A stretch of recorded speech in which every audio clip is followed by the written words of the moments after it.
अवधूत चिंतन श्री गुरुदेव दत्त श्री स्वामी समर्थ. नमस्कार. प्रगती रीड्स या चॅनलमध्ये तुमचं स्वागत आहे. आज आपण एका अत्यंत महत्त्वाच्या आणि अनेकांच्या मनात संभ्रम शंका निर्माण करणाऱ्या विषयावर चर्चा करणार आहोत. तरी व्हिडिओ शेवटपर्यंत नक्की ऐका आणि आपल्या चॅनलवर नवीन असाल तर प्लीज चॅनलला सबस्क्राईब करा. चला व्हिडिओला सुरुवात करूयात.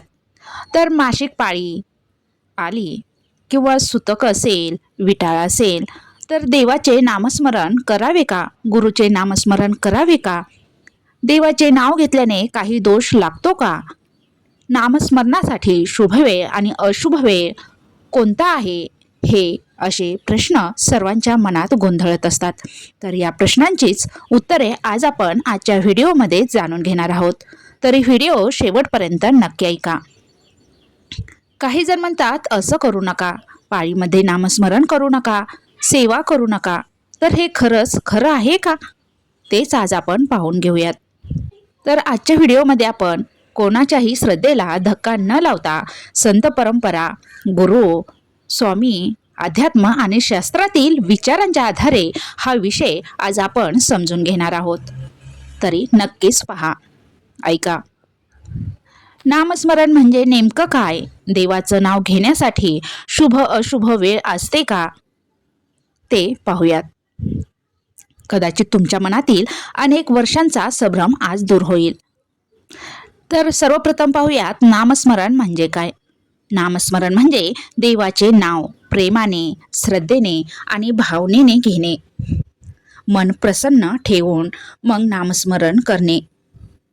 नामाला वेळ, ठिकाण किंवा परिस्थितीचे बंधन नसते असे स्वामींनी, श्री स्वामी समर्थही म्हणतात.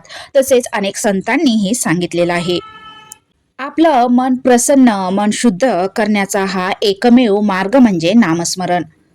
जर मन चिंतित असेल, मन इकडं तिकडं भटकत असेल तर नामस्मरण केल्याने आपलं मन शांत होते, मन प्रसन्न होते, मनातील भीती कमी होते. शरीरापेक्षा मनाची शुद्धता अधिक महत्त्वाची मानली जाते. त्यामुळे जर मन प्रसन्नच नसेल तर कोणत्याही कामात तुमचं लक्ष लागणार नाही. त्यामुळे अगोदर मन प्रसन्न करा. तर पुढे पाहूयात, नामस्मरणासाठी शुभ अशुभ वेळ कोणती असते का हो? तर पहाटेचा ब्रह्ममुहूर्त साधनेसाठी अनुकूल मानला जातो. म्हणजे पहाटे झोपेतून उठल्यानंतर नामस्मरण करण्यासाठी तो ब्रह्ममुहूर्त चांगला मानला जातो. म्हणजे आपण झोपेतून उठलेलो असतो त्यावेळेस आपल्या डोक्यात त्यावेळेस काही गोंधळलेले विचार नसतात. त्याच वेळेस देवाचं नामस्मरण साधना करण्यासाठी चांगली वेळ आहे. पण देवाचे नाव घेण्यासाठी, नामस्मरण करण्यासाठी अशी निषिद्ध किंवा दुसरी वेळ अशुभ आहे असं मानता येणार नाही. कारण ज्याच्या त्याच्या टाईमनुसार, वेळेनुसार नामस्मरण घेणं हे चुकीचं नाही. तुम्ही चालताना, बसताना, काम करताना, प्रवासात, स्वयंपाक करताना, झोपण्यापूर्वी किंवा झोपेतून उठल्यानंतर, सकाळी तुमचं काम आवरल्यानंतर कधीही तुम्ही नामस्मरण करू शकता.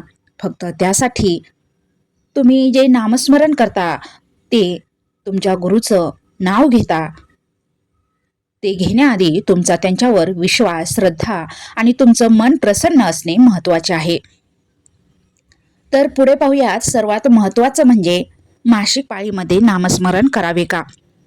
अनेक घरांमध्ये मासिक पाळीबाबत वेगवेगळे संभ्रम आहेत, वेगवेगळ्या परंपरा आहेत. काही ठिकाणी पूजाविधी किंवा मंदिर प्रवेशाबाबत काही नियम, अडथळे असतात. परंतु अनेक संतांच्या शिकवणीनुसार मनात देवाचे स्मरण, जप आणि प्रार्थना करण्यास मनाई नाही. म्हणजे मासिक पाळी दरम्यान तुम्ही पूजाविधी करू नका, मंदिरात प्रवेश करू नका, पण नामस्मरणापासून तुम्ही लांब नका राहू. त्यावेळेस नक्की तुम्ही नामस्मरण करू शकता. मोबाईलला लावून तुम्ही स्वामीचरित्र, गुरुचरित्र अशा ग्रंथाचे व्हिडिओ ऐकू शकता किंवा श्री स्वामी समर्थ मानसपूजा, माला मंत्र असे मंत्र वगैरे मोबाईलवरून ऐकू शकता. पण तुम्ही त्या ग्रंथाला शिवू नका. घरात जर पारायण वगैरे असेल तर घरामध्ये शिवता शिवत करू नका. फक्त तुम्ही स्वतः नामस्मरण करू शकता, ऐकू शकता. पुढे पाहूयात विटाळ आणि सुतक. सुतक आणि विटाळ यांचे नियम प्रामुख्याने धार्मिक विधी आणि सामाजिक परंपराशी संबंधित आहेत. काही परंपरामध्ये या काळात पूजा, अभिषेक किंवा विधी काही कार्यक्रम करत नाहीत, परंतु त्यावेळेस तुम्ही देवाचे स्मरण, प्रार्थना आणि नामजप नक्कीच करू शकता. दुःखाच्या काळात तर देवाचे स्मरण, स्वामींचे, गुरूंचे स्मरण आपल्याला अधिक आधार देणारे ठरते. त्यामुळे नामस्मरणापासून दूर राहू नका. तुम्ही कधीही कोणत्याही वेळी नामस्मरण करू शकता. याबाबत संतांचे, स्वामींचे काय विचार आहेत ते पाहूयात. श्री स्वामी समर्थ म्हणतात, तू सर्व पूजा विधी केली तरी फक्त एक महत्त्वाचं म्हणजे माझ्यावर विश्वास ठेव. आणि तुझ्या कामातून तुला पूजा करायला टाईम नाही मिळाला तरी काही हरकत नाही. फक्त तुझ्या मनात, तुझ्या तोंडात माझं नामस्मरण ठेव. त्यासाठी तुला कोणताही शुभ मुहूर्त बघण्याची गरज नाही. त्यामुळे तुम्ही श्री स्वामी समर्थांचेही नामस्मरण करू शकता. तुमच्या कोणत्याही गुरुचे नामस्मरण नक्की करू शकता. मासिक पाळीमध्ये, सुतकामध्ये, विटाळामध्ये नामस्मरण नक्की करू शकता. संत तुकाराम महाराज देखील यावर अत्यंत मोठा खुलासा सांगितला आहे. संत तुकाराम महाराज म्हणतात, नामस्मरण केल्याने तुमच्या मनातील भीती कमी होईल, मनाला शांती लाभेल. संत ज्ञानेश्वर महाराज यांनी तर नामस्मरणाला अंतःकरणाची शुद्धता मानली आहे. संत नामदेव महाराज यांनी त्यांच्या अभंगामध्ये अखंड नामस्मरणाचे महत्त्व भक्तांना पटवून दिलेले आहे. वारकरी परंपरेत रामकृष्ण हरी, विठ्ठल विठ्ठल यासारख्या नामजपाला महत्त्व दिले आहे. तसेच श्री स्वामी समर्थ, श्री गुरुदेव दत्त यांना गुरु मानणारे श्री स्वामी समर्थ असा नामजप, तसेच ओम श्री गुरुदेव दत्त असा नामजप तुम्ही करू शकता. त्यासाठी शुभमुहूर्त बघण्याची गरज नाही. देवाचे नाम घेण्यासाठी शुभ अशुभ अशी कोणतीही वेळ नाही. फक्त मन प्रसन्न, श्रद्धायुक्त आणि प्रेमाने भरलेले ठेवा. स्वार्थीपणा मनात न ठेवता, कोणताही अहंकार न ठेवता तुम्ही नामस्मरण करा. मासिक पाळी, सुतक किंवा विटाळ या संदर्भातील पूजाविधीचे नियम परंपरेनुसार बदलू शकतात, पण अनेक संतांच्या, स्वामींच्या शिकवणीनुसार अंतर्मनातील नामस्मरण कधीही ठेवू शकता. आपल्या घरातील परंपरेचा आदर राखा, पण देवाशी असलेले प्रेमाचे नाते कधीही तुटू देऊ नका. देवाला आपल्या शरीराची अवस्था नव्हे, तर आपल्या मनातील प्रेम, भक्ती आणि मनापासून असलेला विश्वास, श्रद्धा महत्त्वाचा आहे. त्यामुळे विश्वास ठेवा, श्रद्धा ठेवा.